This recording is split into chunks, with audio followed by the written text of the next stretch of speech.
Hi everyone. ఇక్కడ కనిపిస్తున్నాయి కదండి లైట్ పింక్ కలర్ ఫ్లవర్స్.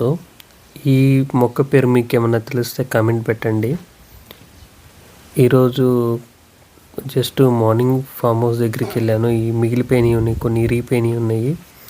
అందుకని నాటేద్దాము, మళ్ళీ వేస్ట్ అయిపోతాయి అని చెప్పేసి తీసుకెళ్ళి అక్కడ నాటేసాము. ఇదిగోండి, ఒకవేళ స్టెమ్స్ పైన ఇరిగిపోయినా కానీ పక్కన ఇలాగ పిలకలు వస్తాయి. మేము పంపించిన పార్సిల్లో ఒకవేళ ఇరిగిపోయినా కానీ వాటిని పారేయకండి, అలాగే నాటండి. అలా నాటడం వల్ల ఇలాగ చూడండి, సైడ్కి ఇలాగ చిన్న చిన్న కొత్త చిగురులు వస్తాయి.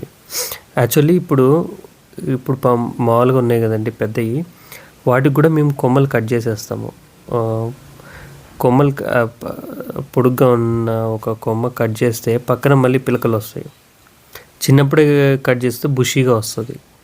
అందుకని అది నర్సరీ అన్న చెప్పాడు మాకు అలా చేయమని చెప్పి. సో మీకు పంపించిన వాటికి కూడా కట్ చేసేయండి, పైన బుషీగా అవుతాయి.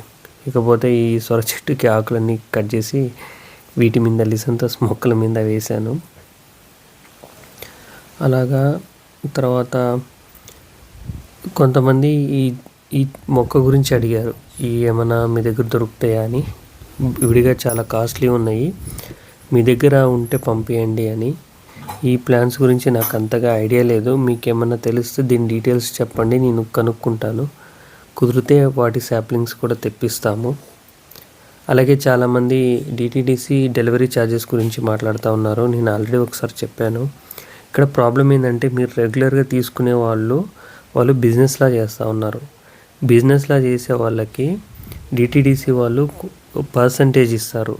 అంటే వాళ్ళకి కొంచెం టార్గెట్ ఉంటుంది, మంత్లీ ఇన్ని పార్సల్స్ పంపించాలి అని. సో మనం పంపించేది లిసెంతస్ మొక్కలు ఎప్పుడో ఒకసారి వస్తాయి, మనం రెగ్యులర్గా పంపించాం కదా. సో ఆ టార్గెట్ని మనం రీచ్ అవ్వలేము. ఇదిగోండి, మేము పంపించిన కాస్మోస్ మొక్కలు ఇవే, దాని ఫ్లవర్స్ ఇలా వస్తాయి. చాలామంది ఏ మొక్కలు పిచ్చి మొక్కలు పెట్టారు అంటున్నారు. అవి పిచ్చి మొక్కలు కాదు, కాస్మోస్ మొక్కలు. సో ఆ డెలివరీ ఛార్జెస్ ఏంటంటే, వాళ్ళు చెప్పేది స్పీడ్ పోస్టు ఏదో ఎక్స్ప్రెస్ అని చెప్తా ఉన్నారు. మనకంతా ఐడియా లేదు దాని గురించి. నేను కనుక్కుంటే అయితే నాకు రీజన్ అదే చెప్తున్నారు. ఇకపోతే కొంతమంది కెమిలియా అప్డేట్ అడిగారు. కెమిలియాస్ కూడా బాగున్నాయి చూడండి, నేలలో పెట్టిన తర్వాత చిగురు వస్తూ ఉన్నాయి బాగా. ఇటువైపు కెమిలియా కూడా చాలా బాగుంది, బాగా చిగురేస్తూ ఉంది. సో గ్రోత్ అయితే బాగానే ఉంది ఈ క్లైమేట్కి, మీరు కూడా పెట్టుకోవచ్చు.